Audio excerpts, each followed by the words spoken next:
Hey guys, what's happening? This is Andrei and welcome to my new series of the Amazon FBA tactics. And this is the series going to be dedicated towards explaining and discussing different things about Amazon FBA, different strategies, different sort of ways of improving the sales, different aspects, and more of a technicalities of the entire business in general. Okay, and today we're going to talk about how do you compete with the Amazon on a listing, a question that a lot of you guys are asking me, and I decided to make this a series number one for you right now, and I wanted to explain to you guys going by this example right now. Okay, before we start, don't forget to subscribe to my YouTube channel. You know where to do that, and make sure to smash that like button right now, guys, for the algorithm help. I really appreciate this as always. And if you have some questions during this YouTube video, a very quick video by the way, I keep it short and simple and to the point.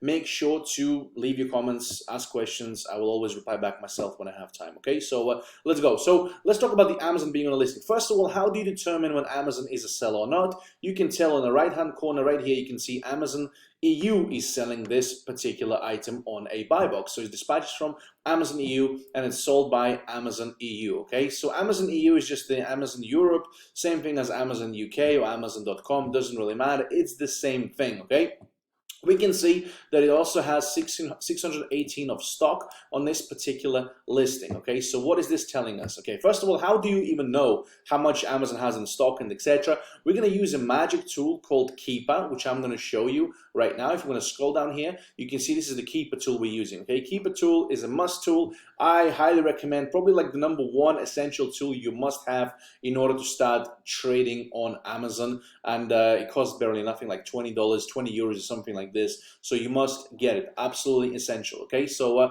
what are we looking at here? So we're looking for the entire graph history on the product, and the orange here we can see that's Amazon selling the item. Okay, when there's no orange, Amazon is not a seller. So a question that people ask all the time, how do you compete with the Amazon? So first of all, guys, you want to stay away from listings where Amazon is a seller, and there are reasons for that. Okay, there are reasons for that because Amazon is known for taking the majority of the buy box. Okay, we can go and check this through the data, which is right here, and the buy box statistics. All right, I'm gonna show you right now. So it's just taking a little bit of a load.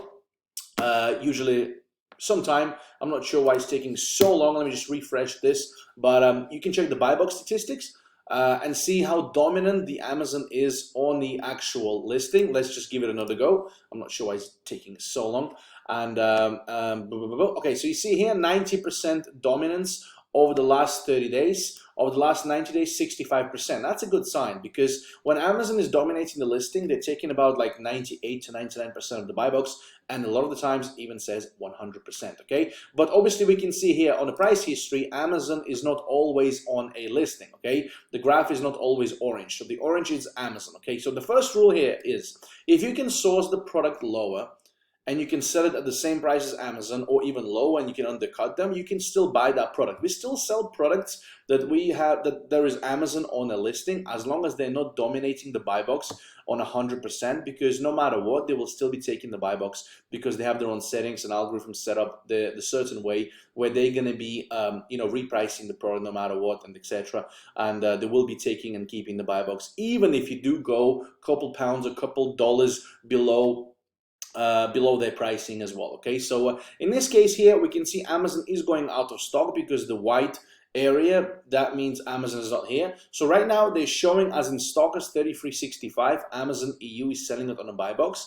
And if I look at the month history, 1 week, it's actually not showing here because it probably hasn't been updated still, but it's Amazon is there and it will get updated. Sometimes it takes a couple days and it's like Keeper is not 100% up to date, and you can't blame it, it's a tool. Okay, so when Amazon is on a listing, we still can go and sell the product. When Amazon is not on a listing, hey, that's good, even better for us. Okay, however, if you look over the year history or even all the time, you can see that Amazon is quite often selling this item. What does this mean? Okay, that means they basically have a supply of this particular brand. This particular case, it's a Spider-Man. Okay, and they're getting it and they are reselling it. And let me take a look at the product. It actually only sells 15 times per month based on the tool, according to the data that we have here, which is actually pretty nothing. Okay, so Amazon I don't know what they're doing here, but they're pretty much not selling this item at all. It's not a really good seller. Maybe it was a good selling during Christmas. I mean, it was kind of selling okay. What category? It's home and garden category, so it's a clock and radio. So yeah, it was selling okay during Christmas, okay? But anyway, to conclude the point, when Amazon is on a listing, you can sell it as long as you can compete and undercut them. So you have that extra margin, you know, for the competition. Now, if you really want to stay away from those listings, you can, but you do want to check the buy box statistics. That's my number one thing that I will tell you, okay? Now, if Amazon is never on a listing, if they're like, it's always white, if they or they were on a listing maybe like a year ago and etc., you are pretty much certain they will never come back on a listing again. Usually we will use about 3-month history to determine this, okay? So use that as an example, right? So this was a number one series of the Amazon FBA tactics. Hopefully this was, you know, clarifying enough. I mean, because there's really not much else to explain, and it's a straightforward subject. What I've told you right now, just go and follow it, and you know, look into the keeper, look into where Amazon is, look if you can be competitive with them. If you cannot be competitive with them, do not go on a listing, because you can't sell it higher than them. You're not going to get the buy box, and you know, that's just how it works. And obviously the buy box statistics, do take a look at it and see how dominant the Amazon is on the actual product as well. Alright guys, hopefully you're enjoying this little series. I'm going to be releasing them out as often as I possibly can to go over these different questions that are very, very common. And don't forget to smash that like button, guys, right now. And yeah, comment. If you have some questions, make sure to drop me, guys, a comment ASAP. And don't forget to check out my information, my links, my education, my School of Amazon, if it's available, my coaching program, if School of Amazon is not available, my Telegram, join, everything is in the links below. All right, guys, thank you so much. Till the next video. Bye-bye.